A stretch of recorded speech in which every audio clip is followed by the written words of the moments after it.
Hi friends, welcome to Unacademy, India's largest online learning app. We are going to provide you support for IIT, JEE, NEET, UGC, then SSC exams, MPSC, UPSC class 9, 10th, 11th and 12th also. You can ace your final exams with Unacademy Plus subscription. So Unacademy Plus subscription is at flat 10% off discount. So, dear learners, welcome to the class. I am Trupti Deshmukh. I have done my Masters of Computer Engineering. So, I am going to teach you subjects like C, C++, C Sharp, ASP.NET, programming in Python, as well as I am going to teach you the subjects like information technology for class 9, 10th, 11th, 12th, and also computer science for class 9, 10th, 11th, 12th. So, please video को like करें, channel को subscribe करें and bell icon दबाना ना भूलें. So students, let's get started with the today's lesson. So friends, at the start of this session, let me tell you about the offers for both Iconic and Plus subscribers. So हमारे offer जो है that is going to end on the 25th July 2021 on Sunday. So these are exciting mega offers for CBC classes from class 6 to class 12.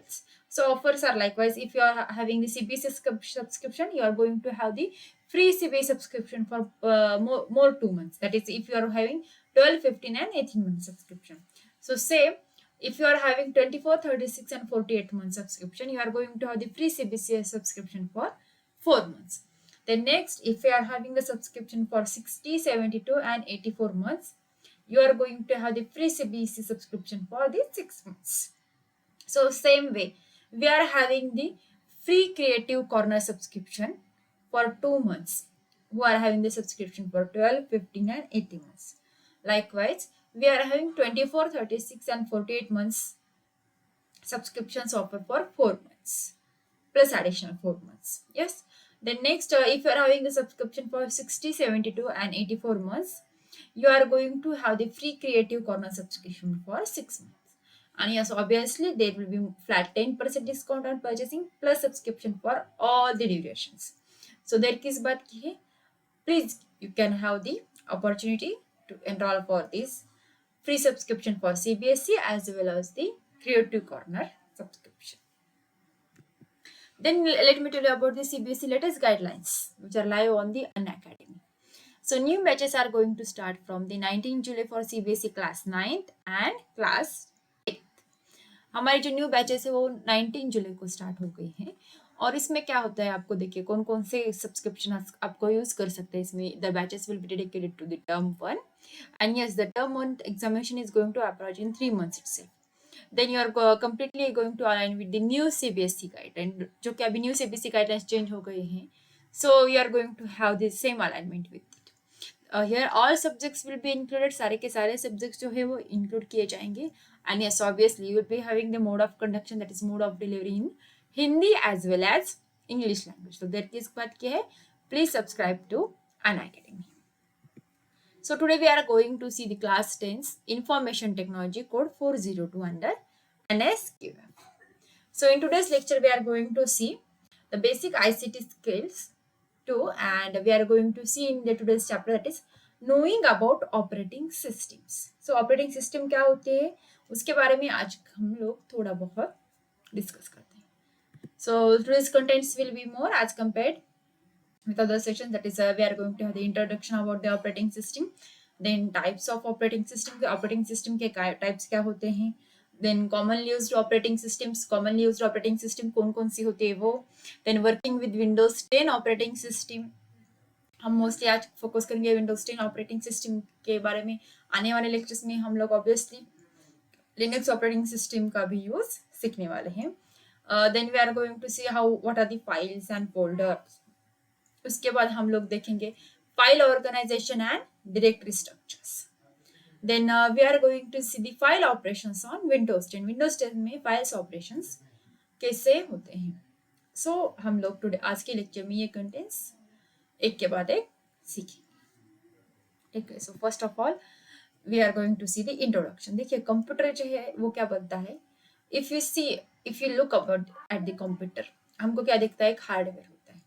But it is not like that. Computer में क्या होता है, hardware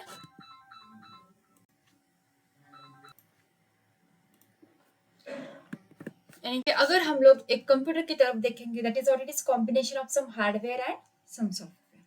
Now, if you are looking lecture through the mobiles, then mobile is what actually it is a hardware and the software which we are using that resides inside the operating systems. So here the what we can see hardware is nothing but the finally designed machinery. एक design machinery होती है जिस पर कुछ control keys होती हैं या फिर कुछ को सिंपली एक टच पैड होता है. Likewise, we are having the hardwares. But what if we are going to define the computer systems? Computer system में क्या होता है? एक hardware होता है, and on that hardware we are going to install some softwares. So basically अभी हम लोग अगर operating system की तरफ देखेंगे तो operating system is nothing but what? It is itself a software. But ये सॉफ्टवेयर जो है वो क्या कर सकते हैं? It is a main component. Main component मतलब मेन सॉफ्टवेयर कंपोनेंट रहेगा. It is not visible. ठीक है, अगर operating you can not touch the software but you can touch the hardware. That is the main difference between the hardware and the software. जैसे कि आप लोग computer को देख सकते हो, कंप्यूटर मॉनिटर होता है, कीबोर्ड होता है, सीपीयू होता है, माउस होता है. और if you want the printouts you can have the printer also. If you want to scan something you are going to have the scanners also. But अगर आपको सॉफ्टवेयर देखना है तो yes you can use the software, you can look at the software but you can not touch the software because what it is a logical component. Software is what a logical component means. What you cannot touch it because it is not available physically. That's why the softwares are going to reside inside the hardware, and by the combination of hardware and software we are going to use our, whether it is a computer or whether it is a mobile. So what we can say in case of computer, we are going to use the combination of both software as well as the hardware. So I can say that the primary goal of an operating system is to make the computer system convenient to use, and the secondary goal is to use computer hardware in an efficient manner. जैसे कि अभी मुझे computer की screen on करनी है तो without using the computer on buttons I can not use that. So हम लोग क्या कह सकते हैं, hardware and software depend on each other to make a fully operatable computer. So in today's lecture what we are going to see the different operating system and how we can work with the Windows 10 operating system. So we are going to see firstly the types of operating system.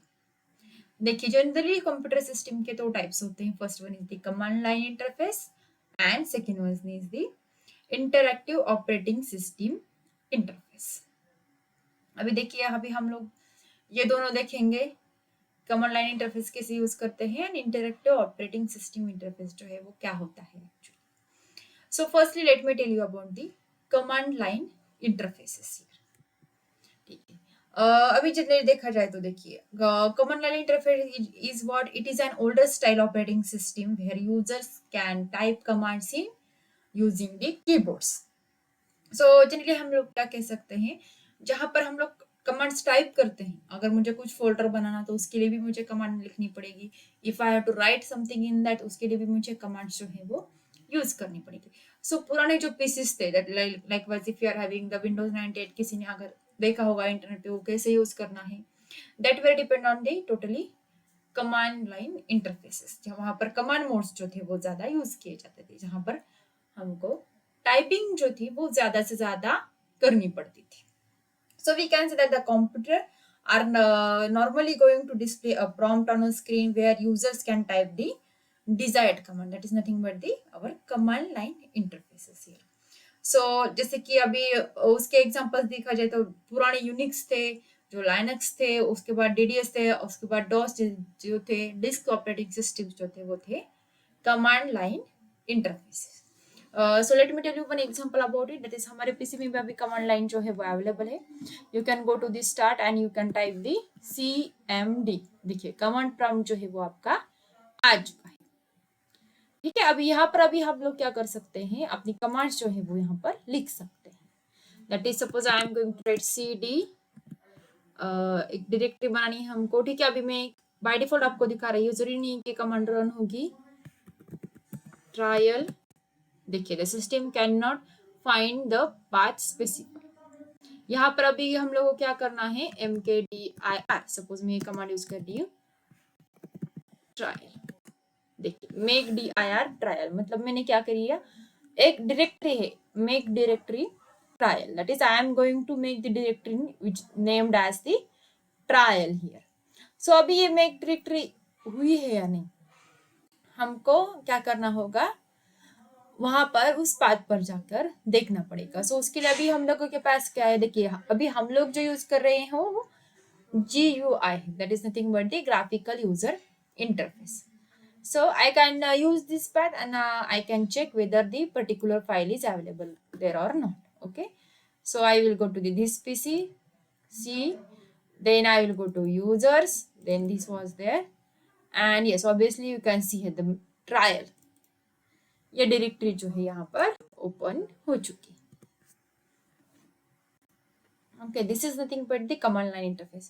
ठीक है, अभी command line interface में user can type a command and in the form of prompt displayed by the operating system. If I write exit, yes, it is going to exit. ठीक है, जो पुराने operating system जो थे वो generally क्या थे, कमांड लाइन इंटरफेसेस के लिए जाने जाते थे। Then next one what we are going to see is interactive operating system interfaces. देखिए अभी इंटरएक्टिव ऑपरेटिंग सिस्टम का मतलब क्या होता है, देखिए इसके नाम से आपको पता चलना चाहिए कि एक्चुअली क्या है। Interactive operating systems allow users to give commands without typing, that is just by pointing और टचिंग। हम लोग क्या कर सकते हैं, उसको पॉइंटर दिखा सकते हैं और just by having the touch screens हम लोग इंटरएक्टिव ऑपरेटिंग सिस्टम्स जो है वो यूज कर सकते हैं। सो यहाँ पर पहले हम लोग देखेंगे कि what is the GUI, graphical user interface जो होता है वो क्या होता है। ठीक है, GUI का नेम जो है दूसरा ग्राफिकल यूजर इंटरफेस है, and yes obviously it is also called as WIMP interfaces. So what is mean by the WIMP interfaces, W stands for Windows, then I stands for icons, then M stands for menus and P stands for pointers। ठीक है, उसका मतलब भी मैं आपको समझा देती हूँ। So पहले हम लोग देखेंगे what are the GUI. GUI are also nothing but the visual or graphical interfaces in which instead of typing in commands, what we are going to do, the user can use a mouse to point and click on the objects on the screen. जैसे कि अभी हमारा जो lecture चल रहा है हम लोग क्या कर रहे हैं, totally we are depend on the GUI। ठीक है, सो अभी हम लोगों ने इसका फीचर क्या कर, इसके पास से WIMP interface, that is Windows, icons, menus and pointers. So by using these WIMP interfaces, they are going to make the operating systems interactive in nature. Yes, and yes, this provides a GUI interface to facilitate move and easy interactions to the users. So we can say that the Windows, then Mac OS are the examples of such GUI. So Windows जो है generally हमारे Windows based computers पे use होती है, और Mac जो है आपके एप्पल बेस्ड कंप्यूटर्स हो या फिर आपके एप्पल बेस्ड टैब्स हो या फिर मोबाइल्स हो, वहां पर ये ग्राफिकल यूजर इंटरफेसेस जो है वो यूज होती है। सो अभी हम लोगों ने जैसे कि देखा था GUI क्या करता है आपके लिए, the GUI operating systems are going to provide the graphical interface and allows access to users via the mouse or trackpad or trackball. So they are open of going to be abbreviated Windows, then I for icons, M for menus and P for pointers here. So we can say that the WIMP operating systems require the much more RAM as compared to the command line operating systems. यहाँ पर RAM की concept जो है क्या देखिए RAM is nothing but the random access memory, जो क्या होती है, अभी हमारा जो कुछ विजिबल होता है वो जनरली रैम पर होता है, दैट इज टेम्पररी मेमोरी। अगर लाइट चली जाती है तो आपकी मेमोरी जो है रैम की पूरी डिलीट हो जाती है, but in case of ROM is what, read only memory, जो कि परमानेंट स्टोरेज होता है। So if we compare the GUI and command line interfaces, GUI के लिए क्या होता है, रैम थोड़ा सा ज्यादा लगता है, But if you see about the history of the GUIs, GUI graphical user interface history जो अगर आप लोग देखेंगे, the GUI operating system were first created by Xerox. Yes, Xerox company जो थी उन्होंने GUI जो है वो बनाया था in 1973. 1973 में फर्स्टली GUI का जो था वो यूज हुआ था. एंड द नेक्स्ट आइडिया, पहले जो उन्होंने यूज किया, the next idea was further developed by the Apple company and then Macintosh company. ये दो कंपनीज ने बाद में GUI का मोस्टली जो है वो यूज किया था. So the next one is the touch screen interface. So touch screen interface क्या होता है? अभी आप सबके पास मोबाइल होंगे. Mobile is what? The touch screen interface. I don't think so there is more need to explain about what is mean by the touch screen. So वैसे ही touch screen का मोबाइल जो होते हैं वैसे आपके पीडीएस जो थे वो पहले यूज किया हुआ था. That is personal digital assistant उसको बोलते हैं. वो भी यूज किया करते थे. आजकल हमारे लैपटॉप में भी टच स्क्रीन जो है वो अवेलेबल होती हैं. सो जैसे कि टेक्नोलॉजी इंप्रूवमेंट होती रहती है वैसे ही नई नई चीजें जो है मार्केट में वो आती रहती है. And the computer field is very vast. उसमें बहुत सारे एनहांसमेंट्स हो रहे हैं, बहुत से सारे चेंजेस हो रहे हैं. So we must be able to cope with all these changes. So if you talk about the touch screen interface, अगर इसके बारे में आगे हम लोग बोलेंगे, ये पोस्ट WIMP इंटरफेसेस है. जैसे कि these operating systems are also interactive in nature and provides the access via the touch on the screen. So the touch screen is going to allow the people to touch the screen by using their fingers and to select the icons and options straight from the device screens. जैसे कि आपके हाथ में आपका mobile होगा, that is touch screen. आप लोग you can use your fingers and have the access to the particular things available in your gadgets. ठीक है. So the modern portable devices such as, जैसे कि मैंने बताया कि मोबाइल फोन से पुराने जो पीडीएस थे, देन टैबलेट्स है. फॉर एग्जांपल आईपैड का जो टैबलेट है, देन सैमसंग के टैबलेट्स होंगे. बहुत सारे टैबलेट जो है लेनोवो के टैबलेट्स है मार्केट में अवेलेबल हैं. देन मॉडर्न कार डैशबोर्ड्स जो होते हैं, जैसे कि मॉडर्न कार डैशबोर्ड्स आप लोगों ने देखे होंगे. आजकल के नई कार्स में टेक्नोलॉजीज होती हैं.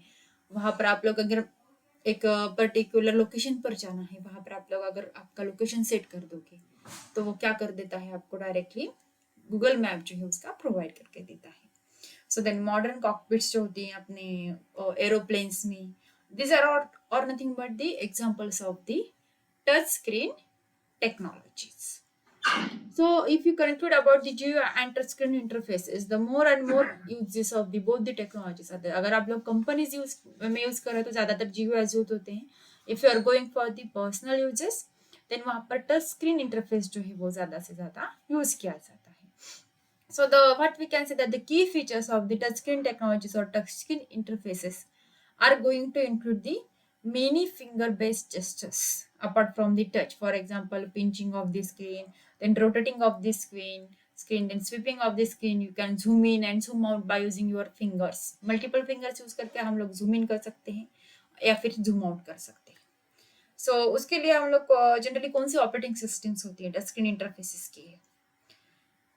विंडोज 8 भी है, उसमें वहाँ पर भी टच स्क्रीन अवेलेबल हैं. देन विंडोज 10 में भी अवेलेबल हैं. Then Android the most popular operating system for mobile, उसमें तो सब टच स्क्रीन अवेलेबल हैं. Then iOS is also there to have the touch screen interfaces. So these are the two interactive operating system interfaces. First one is the graphical user interface and second one is the touch screen interfaces. So these are two what interactive operating systems. But what we can say to conclude about it, all WIMPs are GUIs and the reverse is not the true. That is, some GUIs are not the WIMP. That is what Windows icons, menus and pointers. So these are about the introduction about the interactive operating systems interfaces. Now we are going to see the commonly used operating systems. Commonly used operating systems कौन कौन सी आजकल market में use होती हैं. सो हम लोग इसके बारे में वन बाय वन जो है डिस्कस करते हैं.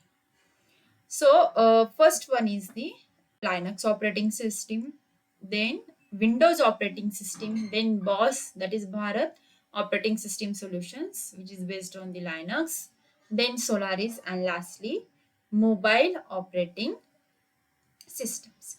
So first one we will see what is mean by the or what is the use of the Linux operating system. देखिए Linux operating system is what it is the name of the popular commonly used computer operating system. So what we can say that Linux originally preferred as the kernel operating system. Yes, and we can have the kernel operating systems in the older versions of the laptops. जो पुराने laptops थे, जो पुराने pieces थे, वहां पर ये colonel based operating system जो होती थी वो यूज किया करती थी.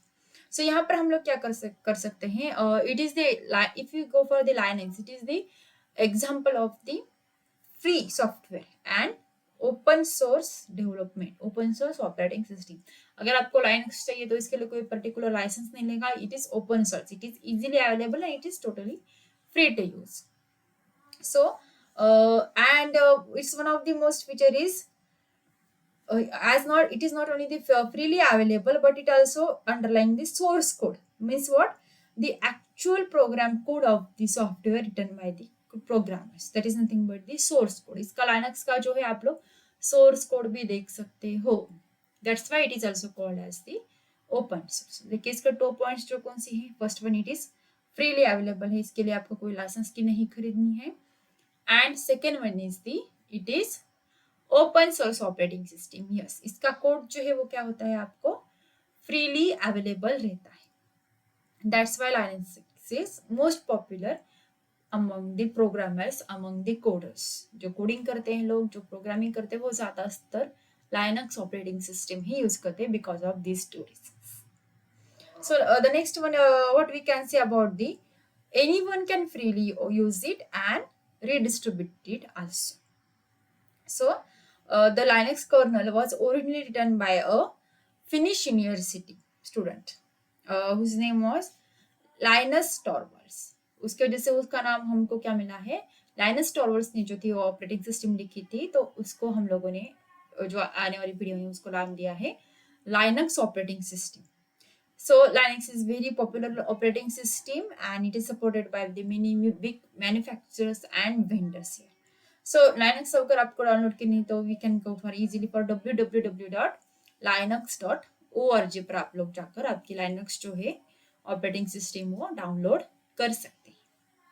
So also the Linux is a part of the popular web server of the set of the program that is called as the LAMP, LAMP, LAMP. So it is L for Linux, then E for Apple, M for MySQL, and P for PHP.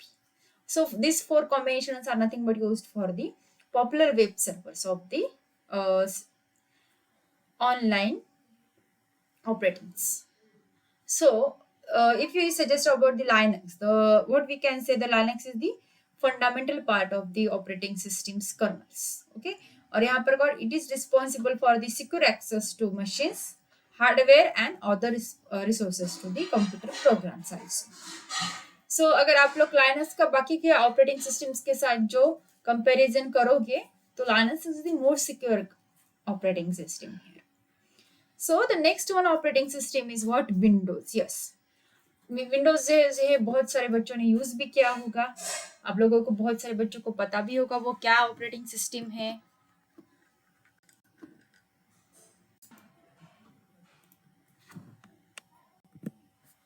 So now if you talk about the Windows operating system is nothing but the based on the Microsoft company. Yes, Microsoft company जो है उसने Windows के operating system जो है बनाई है. And it is having the several families of GUI, that is graphical user interfaces. So firstly, Microsoft introduced an operating environment named as Windows in November 1985. November 1985 में जो है firstly विंडोज ऑपरेटिंग सिस्टम जो है वो introduce की गई थी.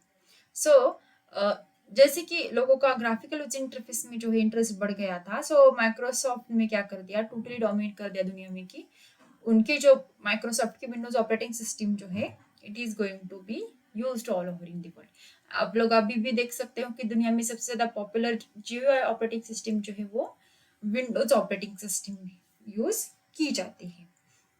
सो the most recent version of the client version of the Windows operating system is Windows 10. जी हाँ बिल्कुल, अभी आप लोग सब विंडोज ऑपरेटिंग सिस्टम का 10th version that is Windows 10 जो है वो यूज कर रहे हैं अभी कुछ दिनों में ही. In few months Windows 11 will be there. I think in the end of the 2021 we are going to have the next updated version of the Windows, that is Windows 11. Windows के बहुत सारे जो वर्जन अवेलेबल है. Windows server है, anti server है, then Windows 1998, Windows 2000 है, Windows XP है, Windows 7 है, विंडोज 7.2 है, उसके बाद विंडोज 8 है, विंडोज 8.1 है, and we are right now using Windows 10. अभी आने वाले कुछ दिनों में विंडोज का जो है वो विंडोज 11 जो है वो मार्केट में लॉन्च हो जाएगी. So next one is the BOSS, that is Bharat operating system solutions Linux. So as per the name, ये क्या है? भारत ऑपरेटिंग सिस्टम सॉल्यूशन मतलब क्या है ये? It is an Indian distribution of the GNU Linux based on the Debian. So it consist of the Linux operating system kernel. इसमें Linux operating system का colonel जो है वो यूज होता है. उसके बाद उसके ऑफिस एप्लीकेशन जो है वो अवेलेबल है. देन सॉफ्टवेयर सूट जो है उसका अवेलेबल है. देन उसमें इंटरनेट एक्सेस सॉफ्टवेयर भी है, that is Firefox web browser is there. Then Thunderbird is there used for the email. Then Pidgin is used for the chat. So likewise the software जो है वो India के available से. This is Indian operating system, what we can say. It is the Indian distribution of the Linux here. So and yes, it is going to have the file sharing and then converter है. यहाँ पर multimedia भी है जो use हुआ है. Other applications are also available here. So the desktop environment and applications have been already localized to enable the use of Indian languages. So यहाँ पर हम लोग क्या कर सकते हैं? Linux को जो है वो Indian languages में use कर सकते हैं. So if you go for the Linux operating system, it is going to be used more GUI friendly, that is more user friendly. जितना ज्यादा GUI होगा उतना ही ज्यादा user friendliness उस operating system का जो है वो रहेगा. Then next one is the Solaris.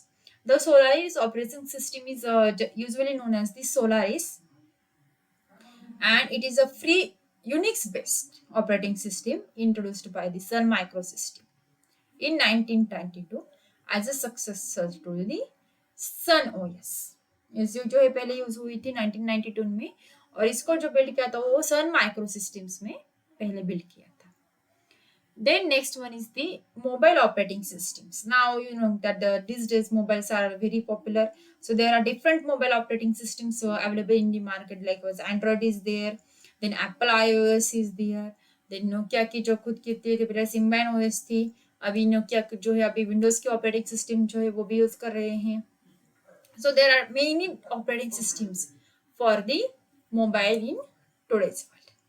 So the next thing what we are going to see about this, अभी हम लोग देखें कि commonly used operating systems कौन कौन सी है, जैसे कि Linux है, Windows है, BOS है, Solaris है, and mobile operating system जो है वो available है.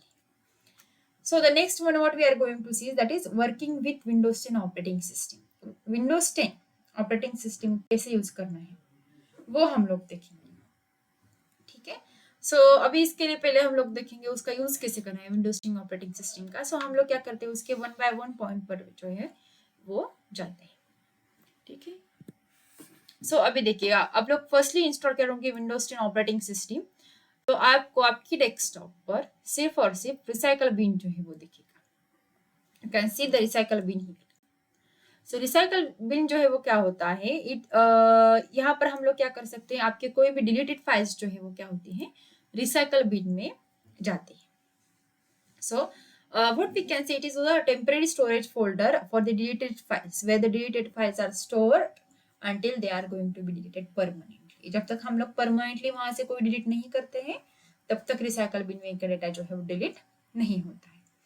So what we can say, that recycle bin is this part of the system since the beginning whether any file have been deleted or not. Then next one is the taskbar. So taskbar जो है यहाँ पर आप लोग देख सकते हैं, ये पूरा का पूरा जो है अपना जो है this is the taskbar of your Windows. देखिए यहाँ पर start है, you can go to the start, you can type here to search also. और यहाँ पर बाय डिफॉल्ट जो है कुछ आइकन्स जो है देख सकते हैं आप लोग, फोल्डर का है, एक विंडोज का है, एक डेल का है, उसके बाद एक माइक्रोसॉफ्ट एज का है, और आपने जो चालू एप्लीकेशन है द रनिंग एप्लीकेशन जो है वो यहाँ पर आप लोग देख सकते हैं. Then it is showing the weather here. Then there are some icons here. The hidden icons are there, जैसे कि वीडियो है, देन वन ड्राइव इज है, then here mic is there, then you can see the battery charging is here, whether internet is available or not, then sound, then the language which you are using, and time and notifications. So ये पूरा का पूरा यहाँ पर आप लोगों को मिलकर क्या बोलते हैं, ये total thing that is nothing but the task. So यहाँ पर the taskbar, we can what we can conclude, the taskbar provide the access to all the apps, settings, files and information on the computers here. For example अभी मैं यहाँ पर क्या करती हूँ, notepad जो है वो ओपन कर देती हूँ. देखिए यहाँ पर टास्क बार पर डायरेक्टली क्या हो गया, नोटपैड जो है वो ओपन हो गया. ठीक है, अभी ये यहाँ पर ये जो है अपना क्या है, ये this is totally the start menu. So start menu हम लोग डिफरेंट सॉफ्टवेयर जो है हमारे यहाँ पर अवेलेबल है, हमारे पीसी पे जो अवेलेबल है वो सॉफ्टवेयर हम लोग देख सकते हैं. जैसे कि अभी मैं यहाँ पर वर्ड यूज करती हूँ. देखिए यहाँ पर वर्ड जो है आ चुका है. So this is what our task bar is there. Then next thing what we are going to study is files and folders. देखिए first an important role of operating system what we can say is to manage files and folders on the storage disks. So let us talk or let us have the quick revision about what is files and photos. I think आप लोगों ने बहुत सारे लोगों ने already files and photos जो है वो यूज किए भी होंगे, कुछ लोगों ने यूज नहीं भी किए होंगे तो कोई प्रॉब्लम नहीं, हम लोग वो भी देख लेंगे, और कुछ लोगों ने किया भी होंगे तो just we have the quick revision about it. So files are going to contain what the text that are often called as the document. So what we can say, a file is the common storage unit in a computer, and all programs and data are written or stored into a file and read from the file. So then next one is the what we can say, the files are having going to have the extensions like doc, doc, .xls, excel की अगर files होगी, doc किसके लिए होगी, अगर आप लोग कोई वर्ड डॉक्यूमेंट जो है वो यूज कर रहे हैं. देन पीपीटी, .ppt के लिए अगर आप लोग कोई वीडियो कर रहे हैं तो .mp4, .mov and so on extension जो है वो फाइल्स एंड फोल्डर्स के सॉरी फाइल्स के जो है वो रहेंगे. उसके बाद नेक्स्ट अभी हम लोगों ने कुछ यहाँ पर का भी देखा है, डेटाबेस का भी देखा है. .accdb जो है वो डेटाबेस के लिए यूज किया जाएगा. अगर आपकी कोई पीडीएफ फाइल है, पोर्टेबल डॉक्यूमेंट फॉर्मेट है, तो उसके लिए .pdf जो है वो एक्सटेंशन यूज किया जाएगा. So the next one is the what? The folders. What we can say, the folder is a container that holds one or more files, and the folders can also contain the subfolders. So the subfolders matlab what? A folder which is stored inside the folder, that is nothing but what, the subfolder. So ये folder क्या करता है? The folder is going to provide a method for organizing files such as different paper documents in a particular file cabinet there, and folders can be empty until you store some files and subfolders into them. So the folders in Windows are also called as the directories also. So अभी हम लोग क्या करेंगे, और files and folders कैसे use करने हैं, पहले by having the some history of the file organization and directory structure जो है वो यूज करेंगे. ठीक है, अभी हम लोगों की देखिए ऑफिस में कैसे होती है, कैबिनेट होता है, कैबिनेट में कैबिनेट जो है वो शेल्स में डिवाइड होता है, एंड शेल्स जो होते हैं वो बॉक्सेस में होते हैं, और बॉक्सेस में जो होते हैं वो ड्रॉवर्स होते हैं. वैसे अभी हमारा क्या होता है, similar type of structure is going to be used for the file organisation of the Windows operating systems also. So यहाँ पर हम लोगों के लिए क्या होता है, एक स्टोरेज लोकेशन होता है. Now what is this storage locations are going to store the files और group of files under the under them there are directories and folders here. So अभी यहाँ पर देखिए, अभी हम लोग क्या करते हैं, अभी आप लोग जो डायग्राम देख रहे हैं, it is anything with the multi-level directory structure of the Windows operating system. अभी यहाँ पर देखिए, यहाँ पर एक मेन फोल्डर है. ठीक है, मेन फोल्डर के अंदर 1 2 3 4 सब फोल्डर्स है. अभी D11 जो फोल्डर है, D11 फोल्डर के अंदर 3 फाइल्स है, F1, F2 and F3. D12 के अंदर एक file named as the F4. D13 में F5 एंड X से 2 files. Then next one is the D14 में F7, F8 एंड F9 ऐसी 3 फाइल्स जो है यहाँ पर अवेलेबल है. Now what you can see that देखिए F8 is the child of the D14 directory and D14 is the child of D1. तो देखिए यहाँ पर पेरेंट डायरेक्टरी कौन सी हुई, D1 हुई. अभी F1, F2 एंड F3 के लिए पेरेंट डायरेक्टरी D11 है एंड D11 के लिए पेरेंट डायरेक्टरी जो रहेगी वो D1 ही रहेगी. So D11 is the child directory of the D1 and F1, F2, F3 are childs of the that is child files of the D11 directory. ऐसे जो है वो file organisation and directory structure जो generally है अपने Windows operating system का जो है होता है. So what you can see that देखिए if you observe here there are so many childs. देखिए यहाँ पर D11, D12, D13 और D14 को क्या कह सकते हैं हम लोग, there are so many childs to the D1 directory but there will be only one parent to the child. देखिए यहाँ पर ये चाइल्ड डायरेक्टरी D11 के लिए सिर्फ एक ही पेरेंट रहेगा D1, D12 के लिए भी एक ही पेरेंट रहेगा दैट इज D1, D13 के लिए भी एक ही पेरेंट रहेगा that is D1 and D14 के लिए भी एक ही पेरेंट रहेगा that is D1. So likewise देखिए एक फाइल जो है वो 2 फोल्डर्स में नहीं रहेगी. यस ऑब्वियसली हाँ उसकी कॉपी बना सकते हैं आप लोग बट वो कॉपी भी क्या रहेगी, that will be the another child क्योंकि उसका स्टोरेज लोकेशन जो है वो भी डिफरेंट रहेगा. This is the way of organizing the files in the directory structures. Let us have demo on it so that you will have the better idea about it. देखिए यहाँ पर एक parent को ज्यादा चाइल्ड्स हो सकते हैं, दैट एक पेरेंट डायरेक्टर को ज्यादा चाइल्ड डायरेक्टरीज हो सकती है बट एक चाइल्ड डायरेक्टरी को सिर्फ एक ही पेरेंट रहेगा. ठीक है, there will be some common parent directories also for 2 files. जैसे कि आप लोग यहाँ पर देख सकते हैं F5 एंड F6 को क्या है, एक ही पेरेंट डायरेक्टरी है that is D13 and F7, F8 and F9 को एक ही पेरेंट डायरेक्टरी है that is D14 there. So in this way that is what we can say, यहाँ पर एक शेल्फ है आप कंसीडर कीजिए और शेल्फ में कुछ बॉक्सेस हैं एंड बॉक्सेस में कुछ ड्रॉवर्स है. सो वैसा ही कुछ स्ट्रक्चर जो है यहाँ पर विंडोज ऑपरेटिंग सिस्टम्स के फाइल्स का जो है वो रहेगा. So the next point what we are going to see is that is file operations on Windows. देखिए अभी फाइल्स जो है the files can be created by the different applications and they are going to be automatically stored at the default location. And yes, you can also create your own files and you can store your files in that particular location. So अभी हम लोग देखेंगे Windows में जो है वो files कैसे use करते हैं. सो फर्स्टली हम लोग देखेंगे तो अभी हम लोग क्या देखेंगे, file explore, that is how to start the file explore. देखिए you can go here and you can directly search for the file explorer. देखिए यहाँ पर डायरेक्टली क्या हो गया है, फाइल एक्सप्लोरर जो है आपको मिल गया. ओके अभी फाइल एक्सप्लोरर में जाने के बाद हम लोग क्या कर सकते हैं, अपनी जो फाइल्स है वो यूज कर सकते हैं. If you are not going to have this then you are having the next option that is you can have Windows and E shortcut key. देखिए कीबोर्ड की आपको कौन सी यूज करनी है, I will repeat it. You can have the आपके आप लोग देख सकते हो आपके कीबोर्ड पर विंडोज की है, एक विंडोज का आइकन है वो एंड ई जो है लेटर अपने कीबोर्ड पे की QWE. So Windows and E जो है आप लोगों को दबाना है. So by using this what we can have the file explorer there.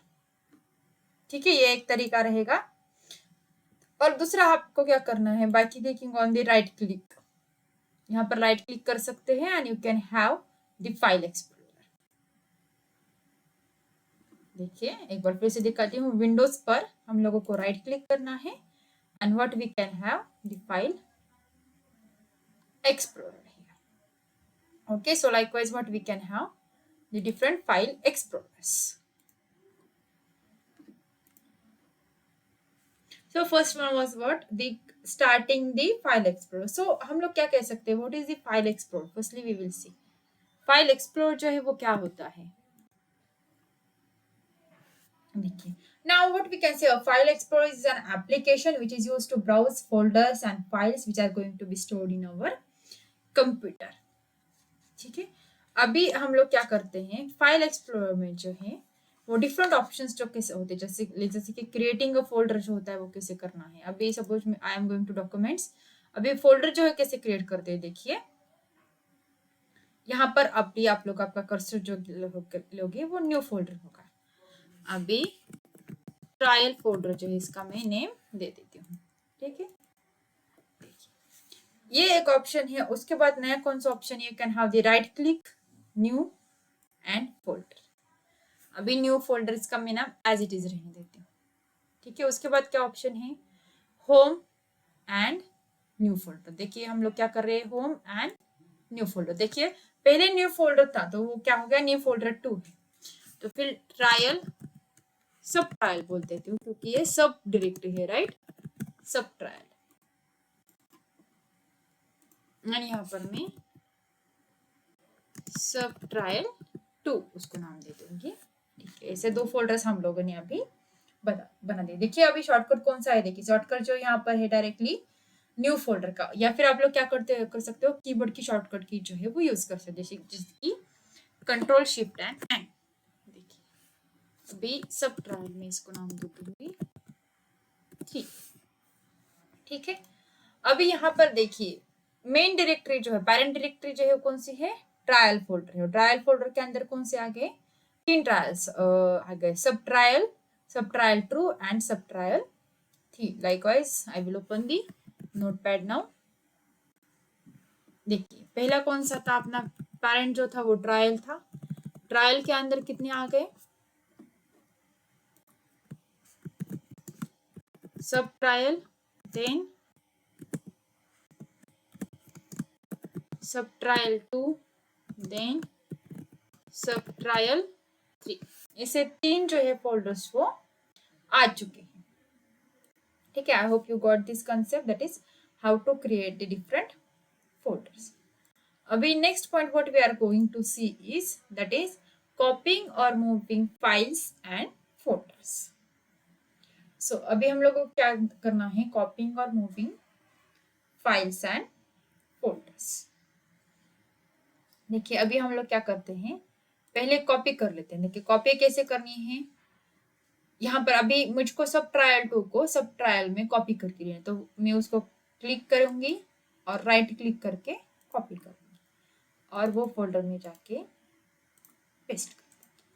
या फिर दूसरा तरीका एक और क्या है, उसको क्लिक करना है और कीबोर्ड की अपनी control C, I repeat control और सी जो है वो की यूज करनी है एंड आई विल पेस्ट। अभी पेस्ट करते वक्त आपको क्या करना है, कंट्रोल वी जो है शॉर्टकट की वो यूज करनी है। देखिए आपको क्या करना है, फिर से एक बार बता देती हूँ, control C and control V, ठीक है। अभी देखिए यहाँ पर पहले से ही सब ट्रायल 2 थी तो उसको उसने क्या कर दिया, ओवर राइट कर दिया, क्योंकि पहले से ही हम लोगों ने सब ट्रायल 2 की जो है वो कॉपी ऑलरेडी ले ली थी। So in this way what we can do, we can use the copying of the files there. अभी कॉपिंग के साथ अभी हम लोगों को रिमूव करना है, नहीं रिमूव हम लोग बाद में देखेंगे, पहले मूव करना है, ठीक है। अभी मैं डिलीट कर देती हूँ फिलहाल के लिए। अभी मूव करना है मुझे, कैसे कर सकते हैं, देखिए मूव करना है बहुत ही आसानी, आप इसको क्लिक कर सकते हैं और सीधा इसका माउस का जो आपका लेफ्ट बटन है उसको दबा के रखना है और उठाकर यू कैन सी हियर, देखिए मूव टू सब ट्रायल हो गया। देखिए इसको पकड़ना है और इसको उठाकर यहाँ पर डालना है। या फिर दूसरा तरीका जो है हम लोग क्या कर सकते हैं, उसको राइट क्लिक कर सकते हैं, देन यहाँ पर कट ऑप्शन आपको दिख रहा है, कट, और पर्टिकुलर लोकेशन को आप लोग क्या कर सकते हैं, पेस्ट कर सकते हैं, यस। या फिर नेक्स्ट शॉर्टकट की, दैट इज कीबोर्ड की शॉर्टकट की जो है कंट्रोल की आपको दबानी है एंड एक्स अल्फाबेट जो है आपके कीबोर्ड का वो दबाना है, control x and what I will paste, control V to paste. So by using this shortcut key ways also you can move one folder to another folder, and the same way is used for the files also. So likewise what we can do, we can use this. So अभी हम लोगों को क्या करना है, select करना है, तो हम लोग क्या कर सकते हैं, उसको क्लिक कर सकते हैं डायरेक्टली माउस पॉइंटर से। पर एक से ज्यादा फोल्डर्स अगर हम लोग को यूज करने होंगे तो हम लोग क्या करेंगे, कंट्रोल A यस, कंट्रोल ए जो है हम लोगों को यूज करना है, कंट्रोल एंड अल्फाबेट ए, या फिर हम लोग क्या कर सकते हैं, देखिए माउस के पॉइंटर को जो है वो ड्रैग करके उसको सेलेक्ट कर सकते हैं and we can perform the operations as per our need. ठीक है, ये हो गया। उसके बाद हम लोग क्या कर सकते हैं, होम में जा सकते हैं, होम टैब में हम लोग डायरेक्टली सेलेक्ट भी उसके लिए ऑप्शन यूज कर सकते हैं। देखिए यहाँ पर सेलेक्ट ऑल यूज कर सकते हैं, या फिर सेलेक्ट नन, उसको अनडू कर सकते हैं। So likewise what we can do, we can select the particular file also. ठीक है, यहाँ पर कॉपी का और एक तरीका है, हम लोग क्या कर सकते हैं, यहाँ पर क्लिक कीजिए, कॉपी कीजिए, उसको क्या कर दीजिए, होम टैब में जाके पेस्ट कीजिए, डायरेक्टली पेस्ट हो चुका है। So there are so many ways to cut, paste, copy your files and folders. You can use as per your convenience, आपके कन्वीनियंस के हिसाब से, आपके कन्वीनियंस के मुताबिक आप लोग क्या कर सकते हैं, वो फाइल्स एंड फोल्डर्स जो है वो यूज कर सकते हैं। सो द नेक्स्ट के अभी देखिए हमको क्या करना है, देखिए ये फर्स्ट फोल्डर सब ट्रायल जो है उसको सेलेक्ट करना है एंड सब ट्रायल 3 को जो है हमको सेलेक्ट करना है। तो उसको कैसे करना है, देखिए उसको क्लिक कीजिए, then we have to press the control key. ठीक है, देखिए उसको क्लिक करना है और कंट्रोल की को जो है वो प्रेस करके रखना है एंड आप लोगों को ये दोनों फाइल सेलेक्ट करके, अभी मैं क्या कर देती हूँ, इसको सब ट्रायल 2 में मूव कर देती हूँ। अभी मैं इसको फिर से क्या करूंगी, सेलेक्ट करूंगी, या फिर ऐसे कर देते हैं, होम, सेलेक्ट ऑल, होम। अभी हम लोगों को क्या करना है, इसको कट करना है या फिर मूव टू, यहाँ पर बहुत सारे फोल्डर्स होते हैं, वहां पर आप लोग एक्सेस कर सकते हैं। अभी मैं फिलहाल के इसको कट कर देती हूँ, back and home, paste. Okay, in this way what we can do, we can select the files and folders also. I hope you understood this concept, that is how to select the files and folders. पहले हम लोगों ने देखा कि how to use this, that is how to start the file explorer, then creating a folder, हम लोगों ने वो भी देखा, that is copying or moving files and folders, then selecting files and folders here. Okay, the next thing what we can use is, that is what is a clipboard. clipboard क्या होता है, देखिए so what we can say, a clipboard is a temporary memory buffer provided by the operating system to store the data for short term in a computer application. so generally clipboard कौन provide करता है, temporary available data है, मतलब क्या, RAM जो है, random access memory जो है वो कीबोर्ड को क्लिपबोर्ड को यूज करने के लिए हमको एक्सेस देगी। सो what is the purpose of using the clipboard here? First, clipboard का जो purpose क्या होता है यूज करने का, so I can say that it is used to hold the copied or cut data temporarily while transferring within and between the application programs. So when you copy or cut some data, what it is going to do, it is temporarily says that it is in the clipboard so that you can paste it. So इसका simply हम लोग example देख सकते हैं, जो कि हम लोग ने भी कॉपी पेस्ट किया, वो हम लोग के लिए कॉपी कर कर पेस्ट होने तक का जो टाइम था, दैट शॉर्ट टर्म थी, वो क्लिपबोर्ड में उसको फोल्डर को जो है वो सेव किया गया था। फॉर एग्जाम्पल हम लोग अभी देखते हैं, यहाँ पर देखिए इसको हम लोग कट करते हैं। देखिए कट करने के बाद यहाँ पर क्या होगा, थोड़ा सा जो आइकन जो था फोल्डर का वो थोड़ा सा धुंधला हो गया है। अभी मैं क्या करती हूँ, वो यहाँ पर पेस्ट कर देती हूँ। देखिए वो धुंधला आइकन जो है वो चला गया है, वो कंट्रोल एक्स कर दिया मैंने, अभी मैंने यहाँ पर पेस्ट कर दिया। अभी मैं क्या करती हूँ, यहाँ पर इसको कंट्रोल एक्स कर देती हूँ। अभी ये कैंसिल कर दिया, मुझे ये नहीं करना है कट, मैं इसको कर देती हूँ। देखिए इसका जो आइकॉन जो था वो ब्राइट वो डार्कनेस हो गया। इसका मतलब क्या, ये सब ट्रायल थी जो है अभी अपने क्लिपबोर्ड में जो है वो सेव्ड है। अभी मैं इसको क्या कर देती हूँ, पेस्ट। देखिए the destination folder is a sub folder of the source folder. देखिए फिर से क्या हो गया, उसकी जगह पर जो है वो चला गया। So this is the actual use of the clipboards here. अभी यहाँ पर अभी हम लोग देखिए, अभी ये जो नोटपैड फाइल है हम लोग क्लोज कर देते हैं। Do you want to save the changes, don't save. अभी मैं क्या कर देती हूँ, वर्ड डॉक्यूमेंट में जनरली देखिए आपको क्लिपबोर्ड्स का जो है वो यूज होता है।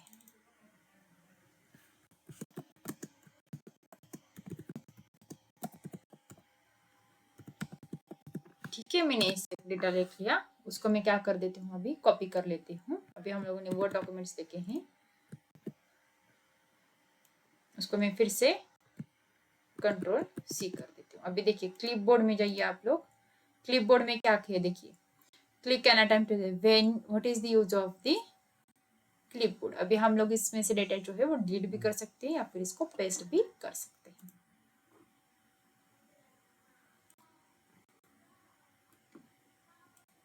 ठीक है, so what the keyboard is nothing but a temporary memory buffer provided by the operating system to store data for short term in a computer applications. Then next one, what we are going to see, the copying files or folders, moving files or folders, renaming, then deleting, restoring and permanently deleting. ठीक है, हम लोग ये सारी चीजें हैं जो है वो वन बाय वन देखेंगे। अभी मैं यहाँ पर क्या कर देती हूँ, एक फाइल न्यू में नोटपैड ले लूंगी, टेक्स्ट डॉक्यूमेंट जो है बाय डिफॉल्ट नोटपैड आएगा।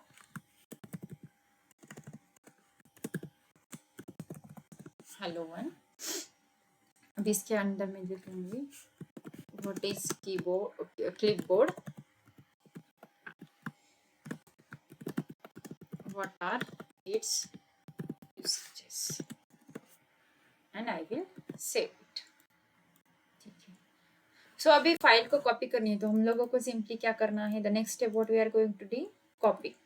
ठीक है, इसको राइट क्लिक करके मैं कॉपी कर दूंगी और कहाँ पर कर देती हूँ, सब ट्रायल ट्री में, सब ट्रायल 2 में जो है मैं वो पेस्ट कर देती हूँ। सो ये हो गया copy.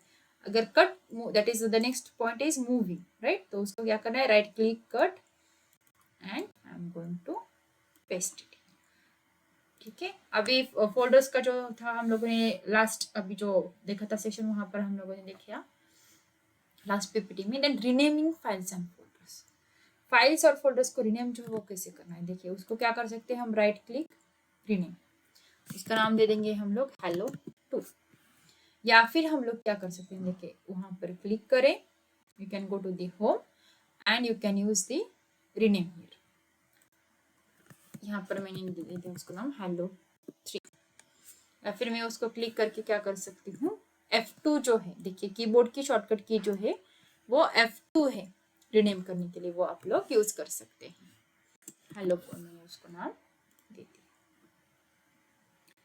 Then the next point is what we are going to see, deleting files और फोल्डर्स। ये तो बहुत ही आसान है, देखिए डिलीटिंग फाइल्स को क्या क्या क्या कर दिया मैंने, राइट क्लिक करके डिलीट कर दिया। ठीक है, जो डिलीट हो गया। अभी डिलीट होने के बाद फाइल जो है वो कहाँ पर जाएगी, रिसाइकल बिन में जाएगी। देखिए रिसाइकल बिन में पहले ही बहुत सारे हैं हम लोगों ने डिलीट किए हुए, अभी मैं बाकी के डिलीट कर देती हूँ so that you can have the better idea about it. देखिए अभी डिलीटिंग के भी दो टाइप्स होते हैं, first one is the permanent temporary deleting and permanently deleting. अभी रिस्टोरिंग डिलीटेड फाइल मतलब क्या, हम लोगों ने टेम्पररी डिलीशन किया था वो रिसाइकल बिन में चला गया। देखिए अभी यहाँ पर इसका लोकेशन भी दिखा रहा है ये कहाँ पर था, तो हम लोग क्या करते हैं, इसको रिस्टोर कर देते हैं। ठीक है, अभी ये उसकी जगह पर आ गया। अभी मैं डिलीट करते वक्त उसको क्या कर देती हूँ, शिफ्ट एंड डिलीट जो है मैं यूज करूंगी, शिफ्ट एंड डिलीट एस। सो अभी देखते हैं हम लोग रिसाइकल बिन में वो आ गया क्या, क्यों नहीं, वो परमानेंटली डिलीट हो चुका है। जो परमानेंट डिलीट करने के लिए आपको क्या करना पड़ेगा, शिफ्ट एंड डिलीट। अभी टेम्परेरी डिलीट करने के लिए हम लोग क्या करेंगे, सिंपली डिलीट की जो है वो भी दबा सकते हैं, या फिर आप लोग होम पर जाकर वहां पर डिलीट जो है वो ऑप्शन यूज कर सकते हैं। अभी डिलीट करने के बाद वो कहाँ पर चला गया, रिसाइकल बिन में। एंड रिसाइकल बिन में हम लोग क्या कर सकते हैं, उसको राइट क्लिक करके permanently, are you sure you want to delete, you want to permanently delete this file, you can click on the option yes or no here rather, or you can आप लोग क्या कर सकते हैं, you can have the delete option here. Okay, so in this way what we can have, we can delete the files also. So in this way what we can do, you can have the file deleting and file restoring options also. So I hope you understood about all these things. That is how to use all this. That is restoring the deleted files or photos or permanently deleting the files and photos.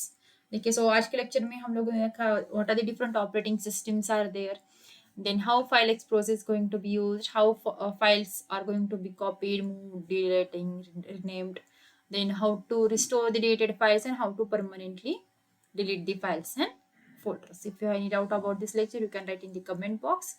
And yes, in upcoming sessions, what we are going to see, we are going to see how to have the computer maintenance also. Then also we are remaining with the some of the point of the databases. That is, we are going to see form use कैसे use करते हैं, then form को design कैसे करते हैं database में, then report wizard जो है कैसे यूज किया जाता है, और मोस्ट इंपॉर्टेंटली सिक्वल जो है वो कैसे यूज किया जाता है. So friends, that's all for today's lecture. So at the end of the session, let me tell you about the mega comeback. And you can have the 2 crore scholarship of it. So participate in the lucky draw and get a chance to win an iPad as well as the JBL headphones and Amazon vouchers. So देर किस बात के link जो है, link आपको पहले ही description में दे चुकी है हम लोग, और ये जो है क्लासेस 9th and 10th के लिए. And yes, obviously it is going to be on the 25th July 11 at the 11. So please don't send out for this mega compact and you can have the scholarship up to the 2 crore. So that's all for today's lecture. We will meet in the next lecture with the new topic. Till then, bye. So at the end of the session, let me tell you about the Mega Launch Mondays. It is one of the Unacademy subscriptions. So we are going to have the new batches for doubt clearing and NCERT exercises. And the batch will start from the 5th of July 2021. And its duration is up till the 30th of November 2020. यहाँ पर हम लोग सबसे पहले लिखेंगे for CBSE class 10, that is target batch 2022. Yes, and it is going to cover the full NCERT syllabus with skill teachers. देखिए हमारी batch जो है वो स्टार्ट होगी 5th of July 2021 से and it will end on 30th November 2021. So we are going to have subjects like SST, that is social sciences, आपका maths physics में clear हो जाएगा, science, then English and Hindi also. So likewise, we are having the target batch 2022 for class 9th also. So here also we are going to cover full NCERT syllabus. जिसे class 10th में है वैसे ही आपका class 9th में भी full NCERT syllabus जो है वो कवर है. सो यहाँ पर भी आपके पास रहेंगे SST, then maths, then science, English and Hindi course. So you can subscribe for class 9th and get 10th, 11th and 12th subscription free. Likewise, you can subscribe for class 10th and you can get the subscription for the class 11th and 12th for free. So, हमारी Unacademy की जो batches है, these will be new batches every Monday. Every Monday आपकी new batches जो है वो start होंगी for class 9th also and for class 10th also. This will be called as the class target 2022 batch, जहाँ पर हमारा full NCERT syllabus जो है वो cover हो जाएगा. So these are nothing but our unacademy batches for class 9th and class 10th. So I repeat again, that is if you are going to subscribe, आप लोग suppose 9th का subscription लोगे तो आपको क्या रहेगा, उसके साथ class 10th, 11th and 12th का भी सब्सक्रिप्शन एब्सोल्युटली फ्री मिलेगा. सो 9th के बच्चों के लिए बहुत ही एडवांटेज रहेगा. विथ 9th आप लोग क्या कर सकोगे, 10th, 11th एंड 12th का सब्सक्रिप्शन ले पाओगे. वैसे ही अगर आप लोग क्लास 10th का सब्सक्रिप्शन लोगे उसका भी आपको एडवांटेज रहेगा. आपको उसके साथ क्या करेगा, क्लास 11th एंड 12th का जो सब्सक्रिप्शन है वो भी फ्री में मिल जाएगा. Just try to subscribe it and get the subscription free for class 10th and 11th and 12th. For 9th and for 10th, you can have the subscription of the 11th and 12th absolutely for free. So, अभी मैं आपको Unacademy plus और iconic जो है उसके बारे में बताऊंगी. ओके, तो plus is what your basic plan to get start. And plus का जो एडवांस्ड है वो क्या है, iconic. Yes, you can take your CBSE preparation to the next level with personal mentor. Yes, correct. We are having the personal mentors for the Iconic subscription. देखिए पहले हम लोग प्लस के बारे में बात करते हैं। प्लस में आपको मिलेंगे इंडिया बेस्ट एजुकेटर्स, आपको इंटरेक्टिव लाइव क्लासेस भी मिलेंगी ऑन आवर अनअकैडमी प्लेटफॉर्म। उसके बाद आपके लिए हमेशा लाइव टेस्ट एंड क्विजेस लेंगी weekly, monthly. Then you are going to have the structure course and PDFs. Yes, the PDFs and course, that is notes, will be shared by the particular educator also. That will be the more benefit for you. Then next one is the iconic subscription. So जैसे कि मैंने अभी बताया iconic जो क्या क्या रहेगा, plus का एडवांस रहेगा। ठीक है, यहाँ पर भी क्या रहेगा, आपको इंडियाज बेस्ट एजुकेटर्स मिलेंगे, यहाँ पर भी आपको इंटरेक्टिव लाइव क्लासेस मिलेंगी on Unacademy platform as well as the YouTube also. Yes, plus में भी आपको यूट्यूब के लिए अनअकैडमी के लेक्चर्स मिलेंगे, वैसे ही आइकॉनिक मिलेंगे। ठीक है, उसके बाद आपको लाइव टेस्ट एंड क्विजेस रहेंगे यूजिंग मेंटी क्विजेस, और we are having the doubt solving sessions also. And yes obviously iconic में भी आपको क्या मिलने वाला है, notes and particular PDFs also, that is total structured course भी मिलेगा of that particular subject here. ठीक है, बस आइकॉनिक्स में और एडिशनल क्या रहेगा, देखिए यहाँ पर आपको पर्सनल मेंटर रहेगा। Yes, that is individual mentor will be there to attend your all doubts and to solve your all doubts, that is live doubt solution भी आपके लिए रहेगा। yes and yes obviously parent का जो है आपके directly contact रहेगा, that is parent connection will be there। and then next will be you will have your own personal study planner, that will be the benefit of the iconic selection। and अगर आप लोग referral code use करते हो तो you by using my referral code, that is TDI, you are going to have the 10% off। सो देखिए अभी यहाँ पर हम लोग डिस्कस करेंगे that is how to use the plus subscription और आइकॉनिक सब्सक्रिप्शन। देखिए अभी समझो आप लोगों ने 9 का सब्सक्रिप्शन लिया तो उसके साथ 9, 10, 11 और 12 का सब्सक्रिप्शन आपको मिल जाता है फॉर दी प्लस। ठीक है, वैसे ही आप लोगों ने 9, 10, 11 और 12 का आइकॉनिक का जो सब्सक्रिप्शन है वो ले लिया तो उसके साथ आपको मिल जाता है होल बंच। देखिए अभी आप लोग अगर 3 मंथ्स का सब्सक्रिप्शन करोगे तो आपको पड़ेगा 7,500, 7,500 में। अगर 6 मंथ का करोगे तो 10,000, 12 months for 15,000, then 15 months for 18,000, और अगर 24 मंथ्स का लोगे तो वो रहेगा आपका 25,000 का। So these will be all the subscriptions for the plus. Okay, so likewise plus we are having iconic, that is it is advanced version of the plus subscription। देखिए अभी iconic में आपको क्या रहेगा, if you are going to for the 3 months subscription आपको पे करने पड़ेंगे 12,000। अब if you are going for 6 months subscription आपके लिए रहेंगे 17,000। likewise if you go for 12 months you will have the 28,000। देखिए आप लोग जितना ज्यादा यूज करेंगे यानी कि जितना ज्यादा मंथ्स का आप लोग सब्सक्रिप्शन लगे उतना ही क्या रहेगा, आपको डिस्काउंट भी अच्छे से मिलेगा।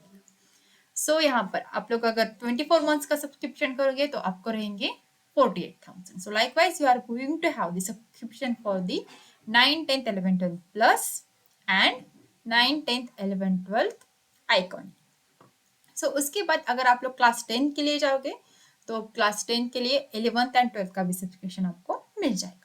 सो अगर हम लोग प्लस के बारे में देखें तो यहाँ पर क्या होता है, for 3 months you have to pay 7,500, then उसके बाद for 6 month you have to pay 10K, that is 10,000, for 12 months you can pay for the 15,000। So वैसे ही आप लोगों को क्या क्या रहेगा, 15 मंथ्स का 18,000 के लिए, 18 मंथ्स का आपके लिए रहेगा 20,000, 24 मंथ्स का रहेगा 25,000 के लिए, एंड 36 मंथ का 32,000 के लिए। सो अगर आप लोग 10th में हैं तो आपके लिए बहुत ही बेनिफिशियल है कि आप लोग 11 का और 12 का सब्सक्रिप्शन भी उसके साथ ले सकते हैं। सो वैसे ही अगर आप लोग आइकॉनिक के लिए जाओगे, if you go for the iconic, देखिए यहाँ पर 3 मंथ्स का सब्सक्रिप्शन जो है वो रहेगा 12,000 के लिए, देन 6 मंथ का सब्सक्रिप्शन जो है वो रहेगा 17,000 के लिए, then next one is 12 months for 28,000, then 15 months for 32,000, then 18 months for 35,000, then 24 months for 48,000, and lastly 36 months for 66,000. So I would suggest if you are going for the 9th, then you can have the benefit of both 9, 10th, 11th and 12th। अगर आप लोग 10th में जाओगे, 10 का subscription आप लोग जोगे जो 10 के स्टूडेंट्स हैं तो आपको 11th and 12th का सब्सक्रिप्शन भी उसके साथ मिल जाएगा। So and you can use my referral code also with the flat 10% off discount। So now Unacademy is going to have the scholarship worth of rupees 1 crore plus in month of the July. Yes, we are going to have the Unacademy Compact. यहाँ पर आप लोग क्या कर सकते हैं? We are going to have weekly scholarship tests for CBSE class 9th and 10th students. So specifically for 9th and 10th के जो बच्चे हैं वो लोग ये स्कॉलरशिप टेस्ट के लिए अप्लाई करेंगे. So ये जो एग्जाम रहेगी that is this comeback will be available or it will be in English and Hindi. In both language it will be available on the date of the 4th July at 11 am. So you can enroll now in the link which is given in the description box. So अभी Unacademy combat scholarship test में आप लोग क्या क्या क्या जीत सकते हो. Okay, it is your formula for success. Firstly आपका स्टडी अच्छे से हो जाएगा. If you are going for the scholarship test then it will be have more encouragement for you to study more and it will be fun learning. So यहाँ पर इसके साथ साथ आप लोग क्या कर सकते हैं? We can use scholarships worth rupees 1 crore. Yes, बिल्कुल सही. And the exam time will be 45 minutes. आपकी जो एग्जाम टाइम रहेगा वो रहेगा 45 मिनट्स का. It will be having the 30 questions. देखिए 30 क्वेश्चंस रहेंगे 45 मिनट्स के लिए. Okay, and you can have this live test free. Okay, इसके लिए कोई आपको सब्सक्रिप्शन नहीं करना है. You can have this free live test on your simple android phone. If you are having a laptop, you can use the laptop also. And yes, obviously tests are going to have in Hindi and English as per your convenience. So just remember this test will be there for only for CBSE class 9 and just try to note down the date. That is what 4th July at 11. Okay, I hope you understood what is this Unacademy Combat Scholarship Test. So you can have the 10% off on Unacademy Plus and Iconic subscription if you are going to use my referral code, that is TD Live. Okay, so and yes, obviously you can download the Unacademy app that is totally for free and you can use its all features for free. And you please use my referral code, that is TD Love, if you are going to download the particular Unacademy education app. So students, that's all for today. We will meet in the next lecture. Unacademy. Let's crack it. Till then,